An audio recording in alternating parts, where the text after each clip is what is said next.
You're with the Retro Hour podcast, and it's time to welcome on this week's very special guest. Now, today, we're going to have a bit of a catch-up with someone who's on the show, amazingly 3 years ago. Definitely doesn't feel that long since we last spoke to our guest this week. But I remember last time we had him on, actually, he was just moving into his first studio, I believe, and there's been quite a lot of changes on his fantastic YouTube channel that covers basically all things retro. There's a great podcast as well called Rees Rambles. Let's welcome back to the Retro Hour, the wonderful Ctrl-Alt-Rees. How's it going, Rees?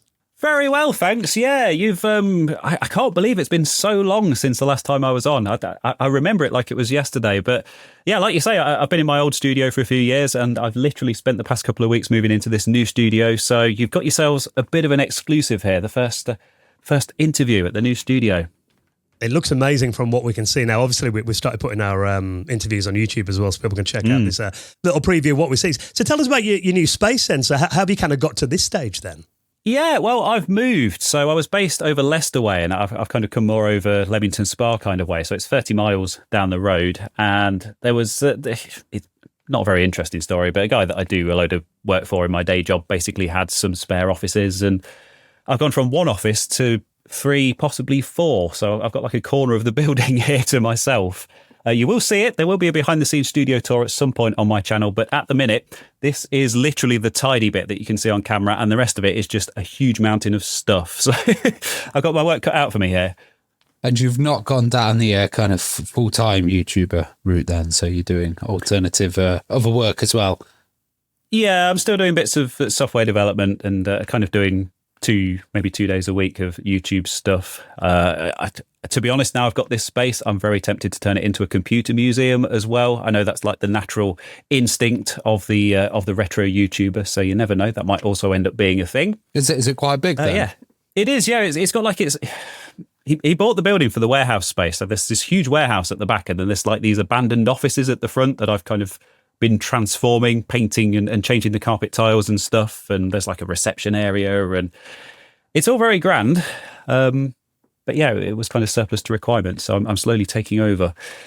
I'm just picturing like an aircraft hangar with like Rees and his camera and his light just in the corner and a few Atari. Yeah, something like that. Well, I mean, you mentioned the fact that you might do a museum out of it. I imagine that means your collection may have grown a bit more than the last time we spoke a few years ago. I mean, how's that kind of looking then in terms of machines you've got now?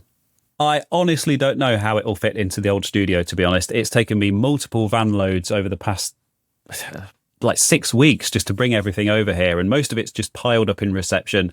This room's all decorated, it's got new carpet, it's all been painted, but there's an office next door that's kind of half done. It's all in a complete mess, half built shelving and stuff piled up everywhere. And yeah, I got a lot of stuff.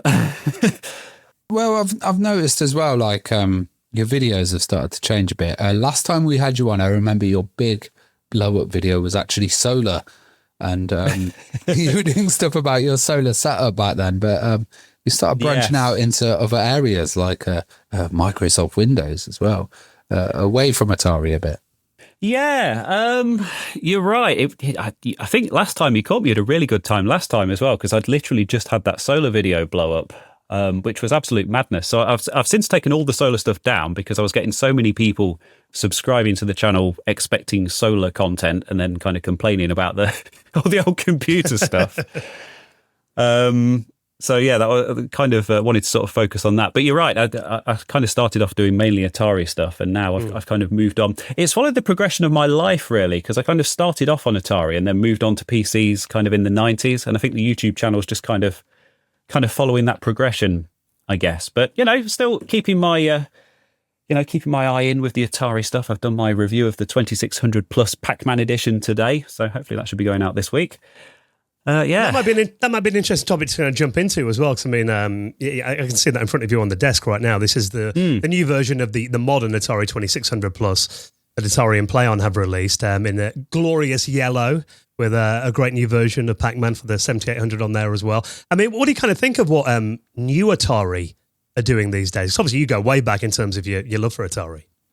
Yeah, so my first gaming experience altogether, I was about 5 years old. It was about 1989-ish, and it was on a 2600 Junior. So and after that, I kind of begged my parents for an Atari, and then they got me the ST. I know you're Amiga guys, but We're all friends I now. have an ST as well, yeah. I know you do. And of course, obviously, I've exhibited at Ravi's show as well. So we'd love to have you back as well. Oh, I certainly will do. It was an amazing time. But yeah, I've been an Atari guy through and through my whole life, and I must admit, when the current guys kind of took over and they were talking about casinos and crypto stuff and stuff like that, I was like, what the hell are you doing with this kind of? I mean, Atari is probably one of the biggest, best known, most iconic brands in gaming. And I must say, over the past few years, they've really turned it around, and I really like the new hardware that they're coming out with. I like the Digital Eclipse stuff, the 50th anniversary collection that they did. I thought that was really, really nice. They've been acquiring people like Night Dive and, like I say, Digital Eclipse and Moby Games and stuff. So in television, even. Yes, in television. That's the most recent one, isn't it? So they've been making some really good moves, and like the hardware they're coming out with is actually really decent. So they've surprised me in a good way. It's interesting because we cover the news on this show, and we've been covering so much Atari stuff. It's tons of it coming out, like the Game Station, and all these different devices, them licensing things as well. I think we had a Dead Mouse Atari game coming out as well recently. Have you noticed there's been a bit of a upsurge in your channel in Atari views and people asking for more content on that? I have actually. I've had a lot of people asking me about Atari stuff, and I must admit, part of the reason I kind of moved away from Atari a couple of years ago was because I noticed that it just wasn't getting the views. I know that's a bit of a cynical approach, but it is a bit disheartening when you put a load of work into something and not many people watch it. And I noticed the PC stuff was doing better, but now I'm starting to get back into the Atari stuff and covering the new consoles and kind of modding the old ones and talking about the history of them. And it's getting a lot of interest again, which is really good because obviously as a lifelong Atari fan, I kind of want to share that with people, and I want people to be interested in it. And it's all just connected with, like I say, with modern day Atari and kind of how well they are running the company nowadays. So hopeful. One of the videos I enjoyed that you did was, and I've got one next to me as well, the recent Atari VCS console. Mine's currently in bits. Oh, yes. I'm installing Haiku onto it, the modern BOS. You mentioned you thought that was a bit of a disappointment in your video. It's a really interesting bit of hardware. I think it was a Kickstarter or like a crowdfunded thing, wasn't it? And by the time it came out, it was kind of underpowered because it was delayed, and the software wasn't great, and the support that Atari gave it, they kind of gave up on it pretty much immediately. So it was a bit of a disappointment, but I like it as a piece of hardware, and I'd like to find, because obviously I put Bazite on mine and kind of did some Linux gaming on there, which is really good. I really like it as a piece of hardware. It's just a shame that it didn't really have the support from Atari that I think it should have had. It was interesting on that video that you did with Bazite. The game seemed to run better on that OS, on the actual one that was packaged with it. I find that pretty amazing, Yeah, I'm running Bazite on my main gaming PC at home now because it's not Windows 11 compatible, and I can't be bothered with putting the TPM or whatever it is in there. So I thought I'll install Bazite on there, and actually, most of the games actually run better under Bazite than they did under Windows, which is crazy. There might be some people listening thinking, what on earth is Bazite? That this is basically, it's a Linux distro then that enables modern gaming. Is that right? Tell us a bit about what it is for people who haven't seen the video. Basically taken all of Valve's like Proton compatibility layer and stuff and kind of packaged it up nicely on top of Fedora and just made it into this gaming Linux distro, but it runs Steam by default, and it essentially just works exactly the same as Steam does on Windows, but I mean, there's other channels that have kind of gone into a lot more detail and benchmarked games properly and stuff. And the Windows games just run better under Linux, under Valve's compatibility stuff, than they do natively on Windows, which is absolutely crazy. And like, there's a lot of the older stuff on Steam that's quite difficult to get working on modern Windows that just works straight out of the box on Bazite. So, yeah. It's weird if anyone's set up like emulation before, but getting previous Windows titles. I think Mafia 2 was one that I've always struggled on getting to work on modern machines. So it could be a good solution, actually. And I don't know if it's to do with the drivers and how they've been developed, or I know you went pretty in depth in it and probably have a wider understanding of why it works better than me. Yeah, well, I did a follow-up video where I actually went through my big box PC games and I was installing stuff from the original CDs on Bazzite using Lutris, which is like one of the front ends that comes with it. And most stuff just worked. I mean, I've got, there's PC games like from the mid-90s that just don't run at all under Windows 10, Windows 11, and you just install them and they work. And it's like, my God, how does it work so well? I mean, I've been using Linux since, 1999? And, people joke about Linux gaming and the year of Linux on the desktop and stuff. But yeah, I've become one of those annoying Bazzite people that just recommends it to everyone, unfortunately. I think with the timing as well, the fact that so many people, don't want to upgrade to Windows 11 because of all the, the requirements and, basically making perfectly good PCs into e-waste. I think the timing of it, Linux gaming, it seems like it's come along at the right time then, doesn't it? Yeah, well, my new landlord here has a mail order business just up the road who obviously I do a bit of work for in my day job. And I go into their server room and all the stuff that they've had to decommission because of Windows 11, because they just can't get the security updates on it. They've got stuff that's only a few years old and there's just a big pile of it. And talking to their IT guy, and obviously there's the waste aspect of it as well, but there's the fact that they got to pay money for a company to come and take this away and basically chuck it all into landfill. I mean, it's absolutely crazy. So what I've said to them is that I'm going to go through all of their decommissioned old hardware and just try to do stuff with it for the YouTube channel. So do like Linux gaming PCs. I've done like a wireless access point that I've got running here that I'm actually using at the moment that's running on one of their old machines. So yeah. Yeah, I think that's awesome. Yeah, gaming on like enterprise machines. Yeah, it's very, very weird, but yeah, very cool, I think. You mentioned like that you've been using Linux for a long time. You actually did a video where you installed, I think it was Red Hat Linux 6.1 oh, yes. from 1999. I mean, was that a bit of a shock to the system going back to that compared to what it's like to install Linux today? Lovely big box copy of Red Hat Linux. Yeah, one thing I found with this was...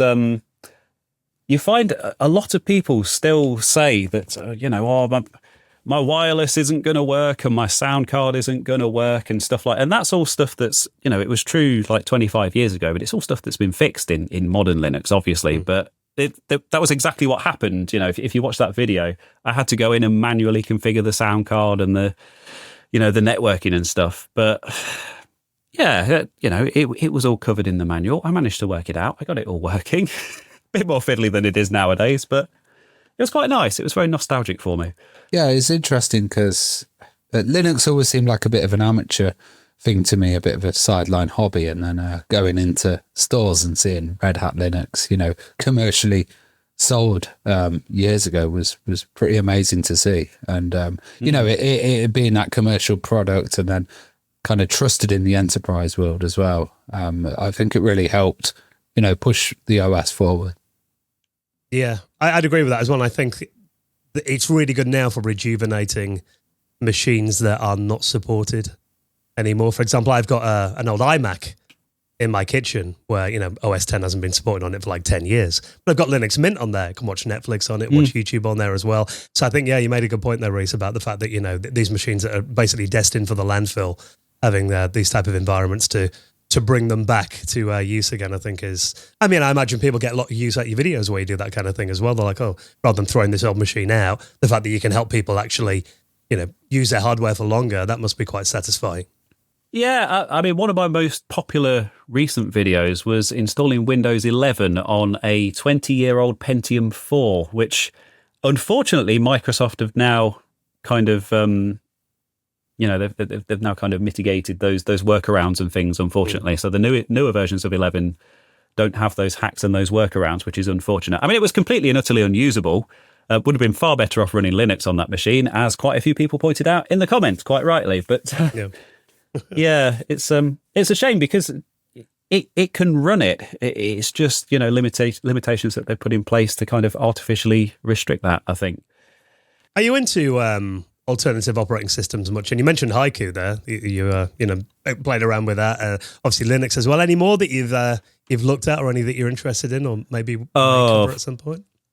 I've looked at everything over the years. I've used the BSDs, NetBSD, FreeBSD, OpenBSD, various Linuxes. Obviously, I'm using a Mac as my kind of day-to-day machine, but I use Windows for stuff as well. QNX. I don't know if you've heard of QNX. Yeah, it used to QNX. come on. Oh, yes. a single floppy, and it had like a working web browser and stuff, and it was like, so this was like 25 years ago. There was one crazy deal in the days of Amiga where Amiga was going to go QNX, and they gave away that floppy on the front of a magazine, and everyone was thinking, this is so lightweight. And sadly that deal didn't happen, but we properly were impressed with QNX and like the stuff you could do on it. It was so light. It's for embedded systems and stuff now, isn't it? I think BlackBerry took it over, if I remember correctly. Yeah.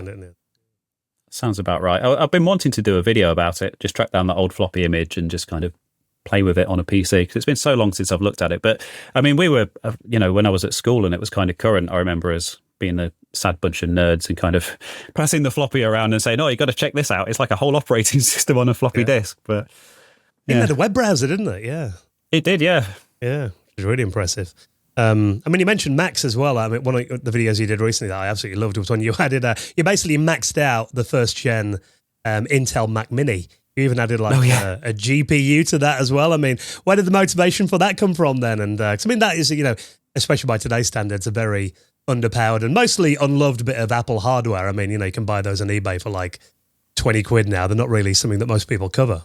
That video was a huge pain behind the scenes, actually. I'm actually sat looking at it now. It's on the desk opposite me. And I mean, the first video, part one, was kind of maxing out the RAM and the hard disk and the CPU and stuff. I was actually thinking, my plan was, because that was straight off the back of the Windows 11 on Pentium 4 video, I was thinking maybe I could get Windows 11 working on a first-gen Intel Mac Mini, which was kind of the motivation for that. But unfortunately, that was kind of a no-go for various technical reasons. But the external GPU thing, I don't know what possessed me to try that, because you basically take out there's like a mini PCI Express network card in there, and you take that out, and then you can get like an external adapter that goes to a full-length PCIe slot with a graphic. And that was so much trial and error, and I tried so many different graphics cards and different setups and things, and very nearly ended up giving up on that. But and then the only thing I found that would actually work with that setup was Debian, which obviously it's Debian. It works with everything. And then eventually ended up playing Portal on it, oddly enough. So that was a very convoluted... That was one of those things that was like a personal... One of those silly personal passion projects that I just happened to be filming at the time. But yeah, definitely one of my better ones, I think. I did really enjoy that. Well, speaking of Macs as well, I think you're pretty impressed with the 2008 Mac Pro, which is a really interesting machine as well. I remember them popping up and people not really using them to their full potential. What did you think of that machine then, and why did you love it?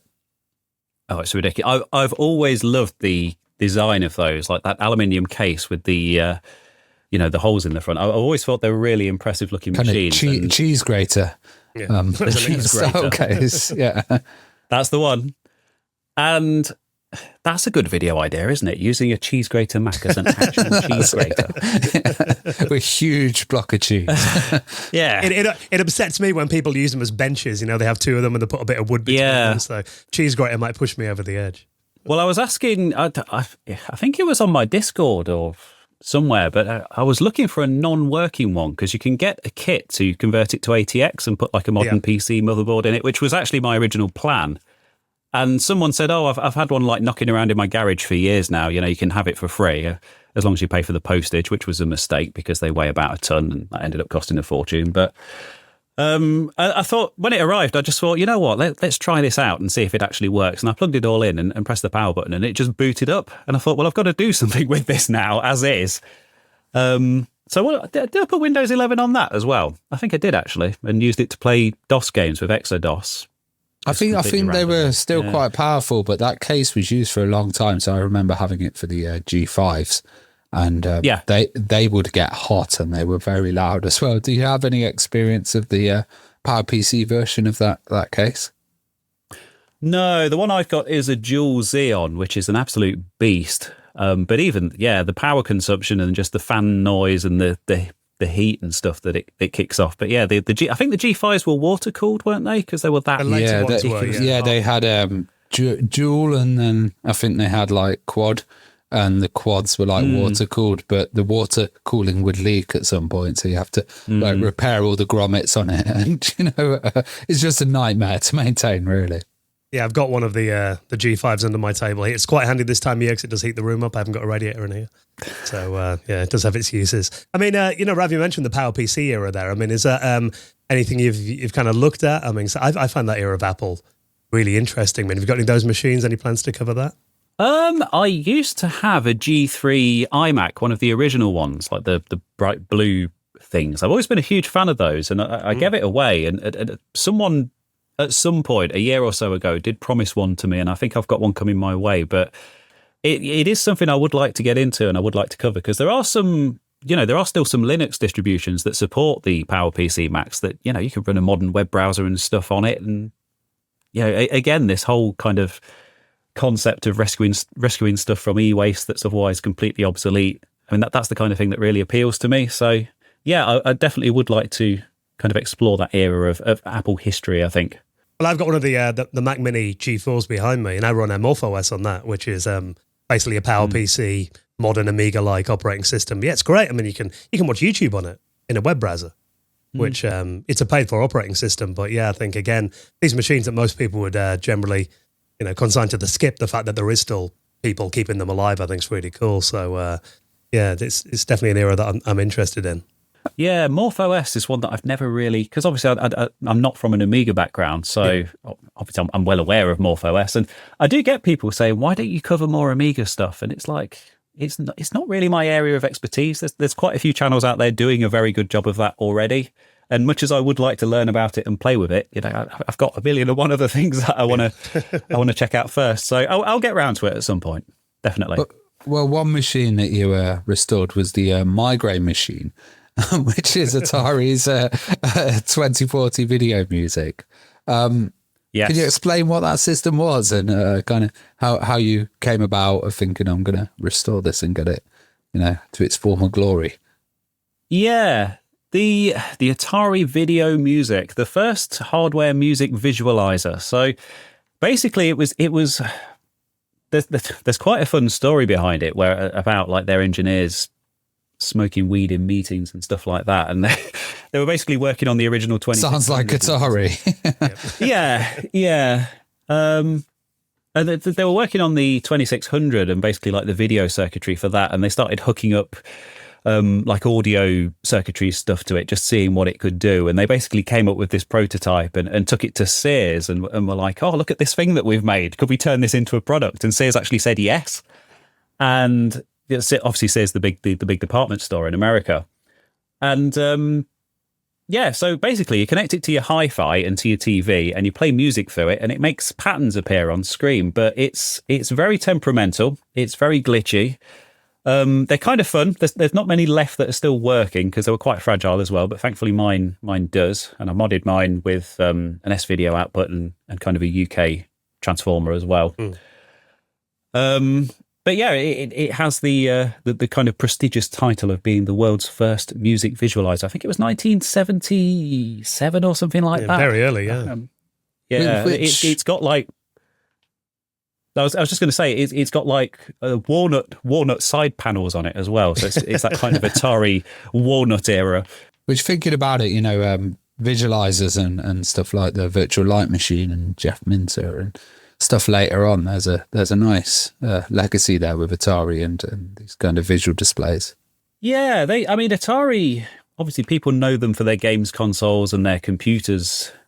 But there's the Atari Museum website. It's absolutely fascinating, which obviously Kurt Vendel, it was his website back in the day. But they had stuff like, they were working on video phones and they were working on robots and all sorts of like, they had like a whole consumer division as well and a lot of stuff that never saw the light of day. But home entertainment stuff, and it's crazy just some of the stuff that they were working on. I mean, it was an absolutely huge company kind of at its peak, like the Apple of its day. And yeah, it's just fascinating once you start digging into it. I've always been a fan of Atari's computers as well. I mean, I got the A400 Mini when Retro Games Limited released that a couple of years ago. Had loads of fun with that. Haven't got my hands on the original systems yet. I know you did a video about the Atari 800, getting that online with something called FujiNet, which I saw a lot of people in the comments like their minds were blown a bit by that. Obviously, I'll link up your channel in the show notes so people can watch your full video. Tell us a bit about FujiNet though, and the process of getting a system that is obviously pre-World Wide Web, pre-internet, before most of us were ever online.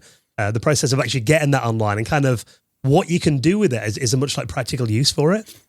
Yeah, FujiNet is absolutely mind-blowing. It's something that was on my radar for quite a long time, and there's like a really good team behind it as well. So there's the actual physical hardware itself, and then there's the whole online service that it links to. And it's, it was predominantly designed for the Atari 8-bit computers, so the 400, the 800, the XE, the XL range. But they are working on versions for the Commodore 64 and a few other 8-bits as well that kind of connect to the same service. But the stuff that it does, it can emulate a printer, so you can print to PDF, and then there's like a web server that runs on it that you can connect to and download those. It can emulate a disk drive, a cartridge. So there's like an online service where they have all the games hosted on there, all the game ROMs, and you can just go through a menu and pick a game and it will just load it over the air from the internet. There's like chat rooms on there. There's online multiplayer games. There's like a poker game that you can go on and play, and a few others and stuff. And yeah, you just plug it. There's the SIO port on the Atari 8-bit machines, which is a whole kind of story in and of itself. I don't know if you're interested in hearing about that, but yeah, of course, yeah. One of the people behind USB actually started on the Atari SIO port on the 8-bit machines, and it's kind of a predecessor to that, so you can have like 100 plus devices connected to it and kind of daisy chain them, and it's all kind of automatically configuring. It's crazily advanced for like 1979. And the how have I got all this stuff to hand? That is the FujiNet, just there. Right, yeah. It's just this tiny little thing that, it's got a SD card slot. You just plug it into the side of the machine. It connects to your Wi-Fi, and it's amazing what they've managed to achieve with this thing. And I must admit, I'd been kind of following along, and there was always like a big breakthrough just around the corner, like, oh, we're just getting this working, and we're just getting that working. I was thinking, I want to cover this on video, but I kind of want... and again, it's probably been a year or so since I did this, and they've launched a load of new stuff as well that I need to go back and revisit. But it's amazing, just like the communities around these old machines and some of the stuff that they're putting together nowadays. It's really impressive. For audio listeners, it's like a white little cart that kind of plugs into the back. It's really nice. I was looking at it, and it seems they offer stuff like wireless printing as well, and got like loads of little functions in there that are really, good quality of life improvements. Yeah, sorry. As someone who has a podcast, I should be more in the habit of describing things for audio listeners. So I must admit, I don't watch the video version of your podcast. I listen to it in the car. So the audio audience dwarfs the video version. But yeah, as always. So yes, it's like it's 3D printed, but it's really nice quality. But it's all open source and stuff as well. So but yeah, it's just a tiny little box that plugs into the side of the machine. This one is color matched to the original 800, which is what I tested it on. And you plug it in, it looks the part. It looks like something that could have existed back in the day. But yeah, a few different designs and things available for them, 3D printable cases and things. It's good stuff. I've always had a bit of an obsession with getting kind of old machines connected to the internet. I've got like my Commodore 64s online. All my Amigas pretty much are as well. I've done videos on them, and you might be the same. Some people are like, what's the point in getting that online? But I don't know if you're like me, the BBS era kind of predated my online experience. I think for me, it's interesting going back and revisiting those days. Have you done much experimentation with that and the BBS scene? My first online experiences were mid-90s, sort of 95 onwards. So we were on AOL, and it was about like the chat rooms and stuff. So yeah, the BBS era was kind of a bit before my time. I don't have all that much interest in connecting to like modern BBSs, stuff like the FujiNet, where it actually has a proper practical use. If you have this, you don't need a flash cart, you don't need the original games, because you can just load games from it, and saves you running around with a SD card and having to transfer stuff and stuff like that. Just speeds it all up, doesn't it? Yeah, it's kind of great to show off rather than the nostalgia of, oh, look, you can connect to BBSs again, which I don't think there's all. I mean, obviously, there's quite a few people out there who are interested in that, but for this, it's like it's quite obvious to sort of show off the real practical uses of it quite easily. So, cool device. Well, we've been seeing loads of like really good ports to Atari 8-bits as well. And are there any ones that have really caught your eye recently, or any that you're really in love with? I tell you what, I have. People ask me to do homebrew stuff, modern homebrew stuff, and I really, really need to check it out because the few bits and pieces I have seen, obviously the stuff people are doing with these machines nowadays is so impressive. But I need to sit down and look at the homebrew scene. Obviously this new 7800 version of Pac-Man it's very, very close to the arcade original, which the 7800 never got a proper port of Pac-Man back in the day. And I think the 8-bit Ataris were well known for having really good arcade ports, stuff like Donkey Kong and Frogger, and some of the big arcade games of the day did get really good ports. And obviously that's just kind of come on leaps and bounds in recent years. But I can't personally recommend anything modern because it's something I need to spend some time on. And I think making a video on it would be a very good excuse for that. Just kind of go and have a look what's out there and just kind of explore it. Yeah, I think you need to explore it together.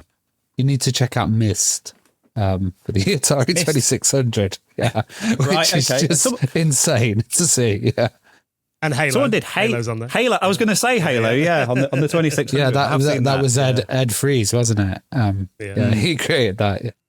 Yeah, which is nuts. I mean, it is great that people are continuing to make games for these classic systems. I mean, while we're talking about Atari, we did get listening back to the last interview that we did talk about this system called the Atari Sparrow, which was from what I've seen on your videos, kind of this intermediary step between the Atari STE and the Falcon, which came along in 1992, which was Atari's all singing, all dancing 32-bit machine that is very collectible these days. Really regret not getting my hands on one when they were significantly cheaper 20 years ago. Same. But now you've actually done videos about the Sparrow as well. You've got a prototype motherboard as well. So tell us a bit about this and kind of what you've learned about the Sparrow from looking at it and how you got your hands on a prototype. The Sparrow, that's a blast from the past. Yeah, that was a video that was quite a few years ago now on my channel. It was just after we last spoke, I think, yeah. Yeah, you're right. It was the prototype that became the Falcon. And there's a company in New York called Wiztronics who they've been making Atari add-ons and accessories and stuff for, I mean, since the ST was current, essentially, like late 80s. And I think there were some Atari offices when Atari went bust, and somehow Wiztronics ended up acquiring the contents of these offices, and they found a load of these prototype motherboards in a cupboard and weren't really sure what they were. And they're now they basically sold them off on eBay. I think there's 26 that are known to exist. Mine's one of the worst ones. There are a couple that work, that do actually boot up. Mine doesn't. It's most of the components have kind of been stripped, presumably by Atari, to use on other prototypes. As a system, it's not all that useful because there's no software for it. I think there is a prototype operating system like ROM image that you can boot up on it, but it's too unfinished and kind of not quite Falcon-y enough. But I think Wiztronics are actually working on a new version of the Falcon now, aren't they? So there's something I came across the other day that I need to... Okay. Yeah, so they've kind of reverse engineered some of the custom chips and things, and I think they are actually making a brand new version of the Atari Falcon. Kind of like the Mega 65, I guess, then. Like a high-end Falcon. That would be pretty amazing. You need to stop telling Dan, though, because he'll probably spend his money on that. I'm just thinking, I don't need a holiday next year. Yeah, because I mean they're still really popular in the music production world, and they haven't made them for a long time, and they're all kind of dying off, and they've got collectors buying them up. I mean, Falcons, for a decent one, you're talking paying like $2,000 plus, which is just ridiculous. Hence, I don't have one, and ultimately, if you do get your hands on one, there isn't all that much you can do with them anyway. Yeah, I've seen them at shows before. I think just the case and the kind of it looks like a dark Atari ST, doesn't it? It looks very cool. Yeah, which has always visually appealed to me as well. I mean, if the Sparrow had come out like, mythically, let's say 1991, do you think that would have altered the trajectory of the Falcon? Do you think that would have still come along? I mean, we're just obviously kind of hypothesizing here. Yeah, I mean, ultimately, Atari was Atari at the time. It was completely and utterly dysfunctional. They didn't give developers proper support. They weren't funding things properly. They were kind of half like the Panther console prototype and stuff that kind of almost got to the point where it was launched, and then they cancelled the whole thing and annoyed a load of people. And then there was the Jaguar, which was a bit...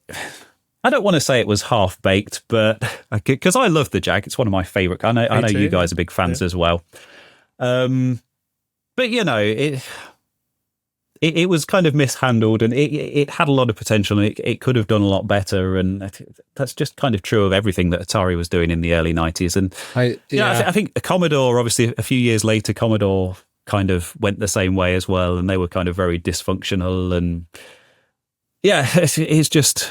You know, the PC and it's Apple interesting. Came along, and in like last week's interview, we had Matt Householder on, and he told us in Atari later on they had to bring in their own coffee because no Atari wouldn't be providing any. So it's kind of in that situation, you know.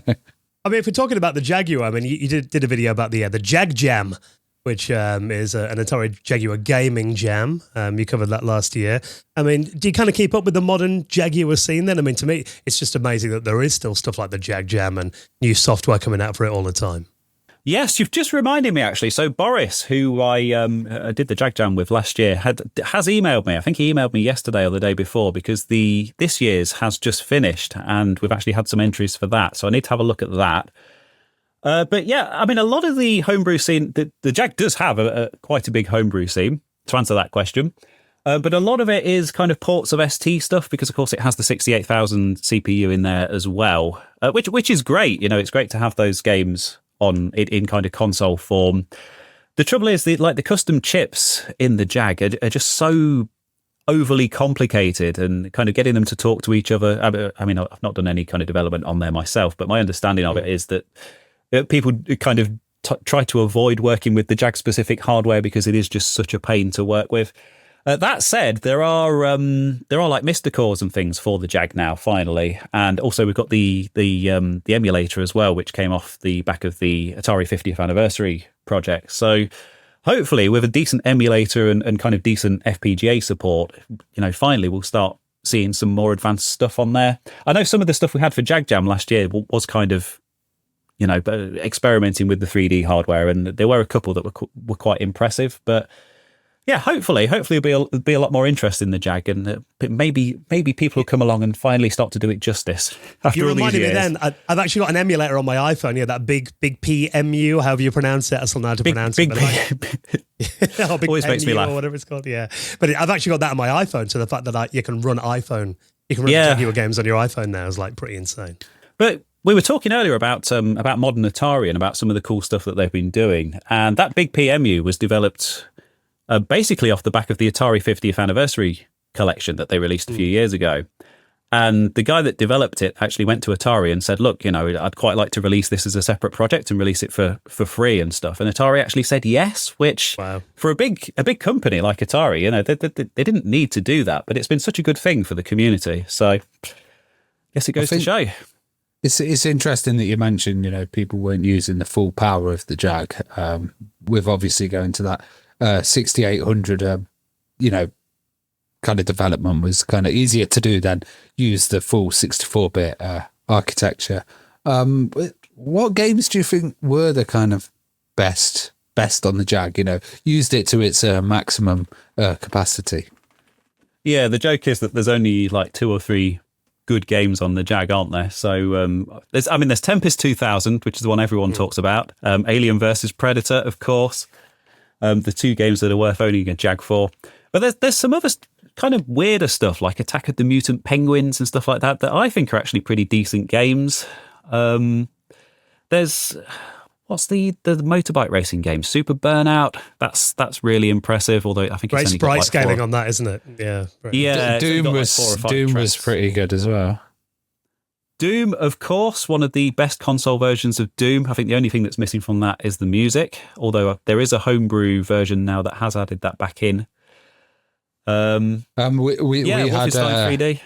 we had id Software on the podcast, and they were talking about how they would, when they were developing it for the Jag, they used to keep putting the Jag in the freezer because it would keep overheating as they were doing different things. Yeah, so great port that is.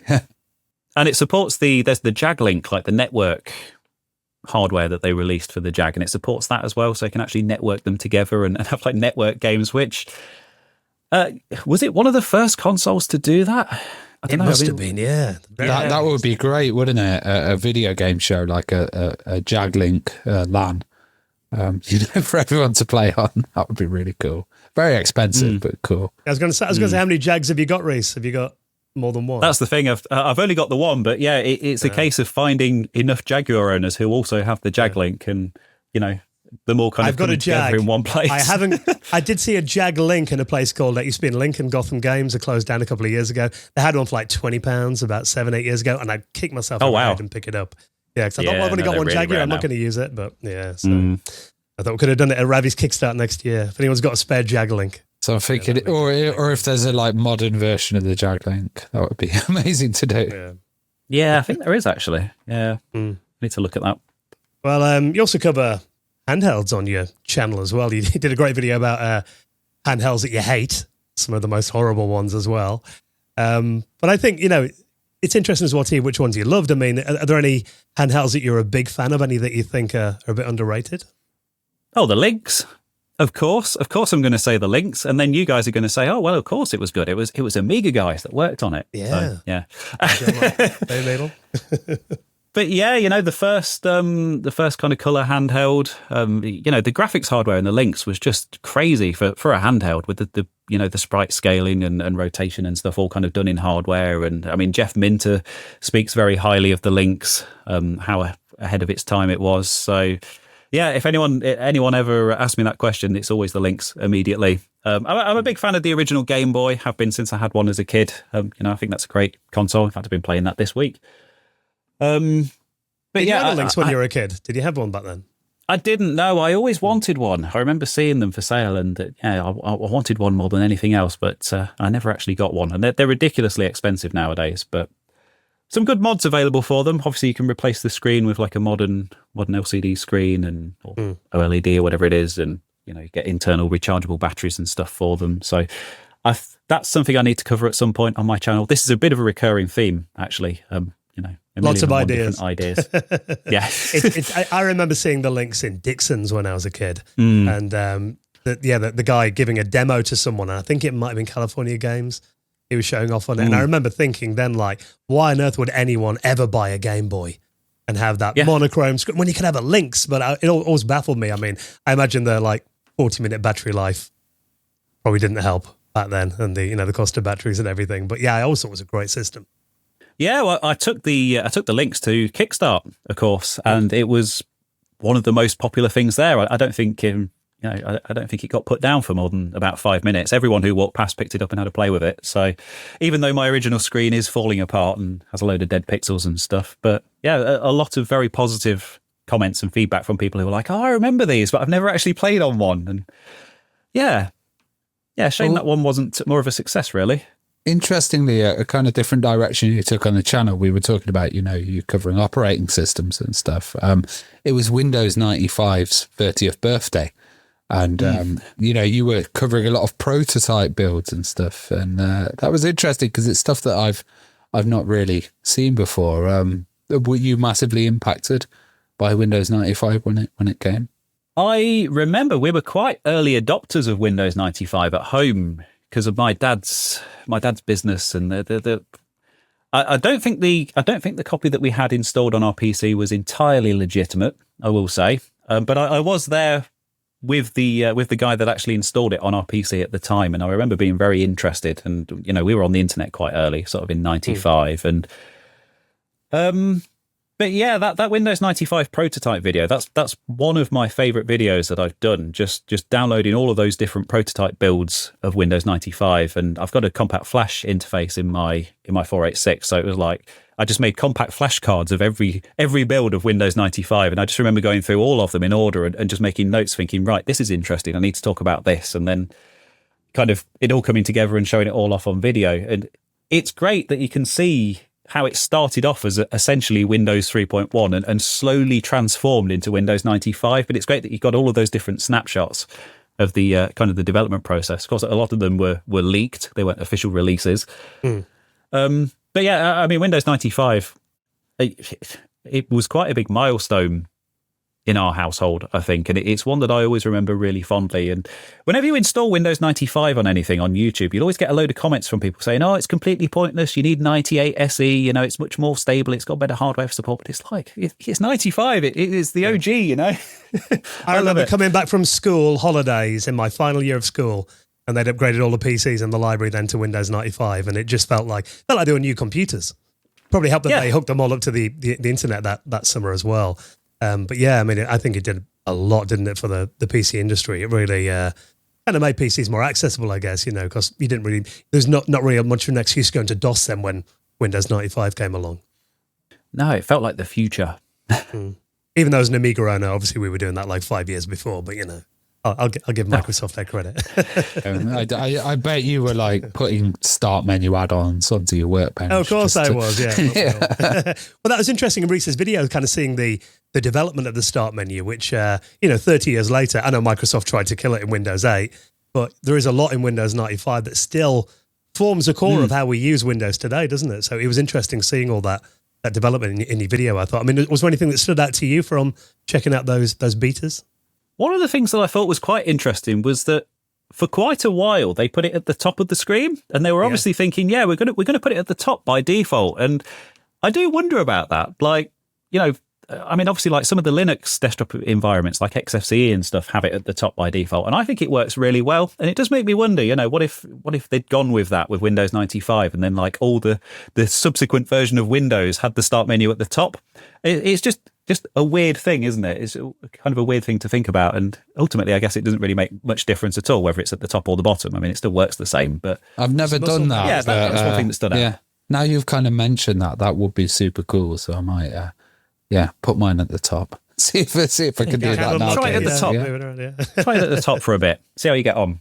Well, speaking of cool stuff that you covered on your channel, I hope I'm pronouncing this right from memory. The Kefacom 21, which was a very bizarre machine that I'd never heard of that you covered. I mean, I'd love to know. I mean, obviously, again, people can check out the full video for the story, but you know, for people that haven't seen it, can you explain what this is and how on earth you got a hold of it and why it's so interesting? Yeah, wow. Sefacom, I don't know how to pronounce it. It's Japanese, so it's anyone's guess. But yeah, it was like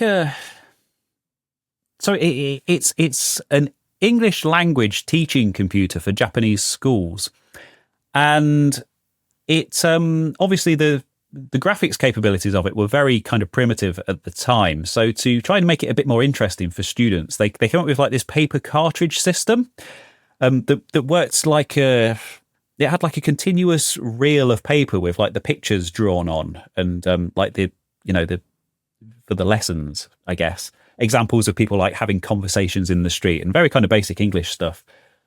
And the system was basically designed so you load the software from tape, and then it would like advance through these slides on this paper cartridge as the lesson went along.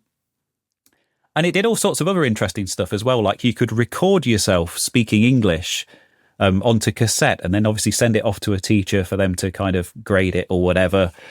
But this was all like in the early 80s. There was an online service as well. I think it came out in 1983, and it had an online service that you could actually dial into, and you could do your English lessons online. And taking the thing apart and seeing how it all worked internally, the whole thing was just completely cobbled together. I mean, it was a complete mess inside, and they'd taken like this Sharp, I can't remember the name of the model, SH75 or something. They did this Sharp PC and basically just like, cobbled a load of stuff onto it to make all of this extra stuff work. Unfortunately, mine doesn't fully work. Mine is one of the more functional ones that's known about. I think there are 3 in the UK, and mine kind of works the best out of all of them. But unfortunately, that kind of paper mechanism doesn't seem to work, and I can't seem to get anything to load on it. I really do need to go back to that, because it looks like a screen, doesn't it, when you look at it? So when I first saw your thumbnail, I thought, oh, that's cool. It's like an early iMac. But yeah, it's paper. Yeah, That thumbnail was quite controversial as well, because I put "not a screen" in big letters and like an arrow point. And a lot of the comments that I got were actually about the thumbnail. They were like, "Oh, how is that not a screen?" Like, well, watch the video. You know, baited you into clicking on it, didn't I? Yeah. But yeah, that was kind of one of my more popular videos just recently, and it's a really interesting machine. And I keep looking at it. I've got it in the corner of the studio, and I keep looking at it and thinking I really need to get back to that. But I kind of I dumped all of the ROMs and we compared them with the other kind of known machines in the UK, and it looks like my ROMs are corrupted, but they're a slightly different revision to the other ones that are known about, and that's probably part of the reason why it doesn't work. And it's getting into kind of really deep technical stuff that's a little bit kind of beyond my capabilities, I think. So I'd love to go back to it. I definitely need to at some point. I think it's great covering that kind of stuff, though, because, I mean, you know, there are a billion videos about, like, the Commodore 64, for example, but that's a machine that, you know, I've been into computers, like, all my life. I'd never, ever heard of that, so I think, it was fascinating to see a bit about it. So, yeah, definitely worth recovering, I think, when you have more to do on that. Yeah. As to how I acquired it, I signed up for one of the Japanese auction sites. So I've been using Buy for years now and buying random stuff on there, but I kept seeing people recommending, I think it's Zen Market it's called, right. And I kept seeing people recommending it, and I thought, I'll go and sign up for that and kind of have a look at what's on there. And it was one of the first things that popped up in like one of the vintage computing categories, and I was just like, that is weird, I need that. And then later I actually managed to track down some of the original software cartridges for it as well, which are apparently almost impossible to get hold of, and bought some of those through there as well. So yeah, it's crazy how this stuff happens. Well, you have your own podcast as well, Rees, which is pretty cool. I think our listeners would really enjoy it. So tell us about Rees Rambles. Yes, thank you for the shout out. The podcast isn't kind of a primary thing for me, but I do enjoy doing it every week. I'm recording it every Friday to go out at 2 minutes to midnight, quite famously. I started doing Rees Rambles because when I first started my YouTube channel, all of my videos were fully scripted. And I just wasn't comfortable doing unscripted stuff and kind of talking off the top of my head. So I thought what I'll do is I'll start a podcast, and I'll start it on a second channel that nobody knows about. And I'll just record myself just talking off the cuff about stuff. And where are we? Like 140 episodes in now. It's been a couple of years that I've been recording them. And there's it's not huge. It has an audience of, I think, about 2,000 odd people a week, split across YouTube and the various podcast platforms. And yeah, it has like its own community around it and stuff now. And I do really enjoy doing it. So it's literally just me sat, you know, people post links on my Discord server or this stuff that kind of comes up over the course of the week. And I just kind of look at it and react to it and give my opinions on it, I guess. I don't do any research or anything up front. It's kind of my genuine first impressions of stuff. And I remember, I think it was with Kickstart. It was one of the first videos you were kind of doing of that ilk, which was like you visiting and showing like, you had a rave going on opposite your hotel and stuff like that. And I remember, oh yeah, this is quite nice seeing you in a different way, kind of a bit more natural. And then that's obviously gone into the podcast and stuff. And yeah, it's really cool just to kind of catch up with that. And I've added it to my routine of weekly podcasts as well that I listen to. Thank you. Yes. I mean, one of the things is that trying to get the production workflow to just be as quick as possible. So I basically just do each story as one take, and then I just drop them all into my editor and, export it as a thing. But the good thing about that is because I record it on the Friday and it goes out on the same day, it's kind of bang up to date as well. Which I think a lot of people appreciate. Obviously, a lot of podcasts of much higher production value. Of course, it takes quite a long time to kind of edit stuff. And it's just kind of a slightly different approach, I guess. It's kind of like a live stream, but pre-recorded, I guess is probably the best way to describe it. I love the fact as well, but it's all you as well. It takes three of us to put together this every week. Yeah. The fact that you're doing that as a one-man, it's like an hour-long show as well, I think. Yeah, definitely worth commend you on that, Rees. I think it's the amount of effort that does go into it. It's very impressive. So yeah, definitely get that added to your podcast app of choice. Obviously, I'll link all this up in the show notes as well. It's always great to catch up with you, Rees. Anything? Obviously, you've got your beautiful new studio space now. Anything to look out for on your channel that we should be keeping our eyes out for over the next month or so? I am just getting stuff back up and running at the minute. So I've had 2 months off from making videos on the main channel, and funnily enough, with Rees Rambles, I told myself that I was, I wanted to commit to releasing one of those every week, no matter what happened. So I've done a few over the past few weeks where I've been in kind of the. It's looked like everything's kind of all together behind me, but actually I was either in the old studio where everything was just completely destroyed, or I was in here where I'm in basically an otherwise completely empty building, just with like the set built behind me. So I've kept, obviously I kept Rees Rambles up, but I've had 2 months off from the main channel videos. So I'm really, really keen to get back into it. Obviously I recorded the review of this new 2600 Plus Pac-Man edition today. Very much looking forward to getting that edited as soon as possible. The main thing to look out for, I think, is going to be the tour of the new space, because it's a very interesting space. Like I say, it's like a collection of offices that are all kind of interlinked, and there's a reception area and like a corridor that kind of, and it's definitely giving me a computer museum vibes. There's something I need to discuss. Something I need to discuss with the landlord, I think. I'm not sure if he'd be keen, although he did pop over today and he was quite impressed with what I'd done with the place. So you never know. You never know. Yeah.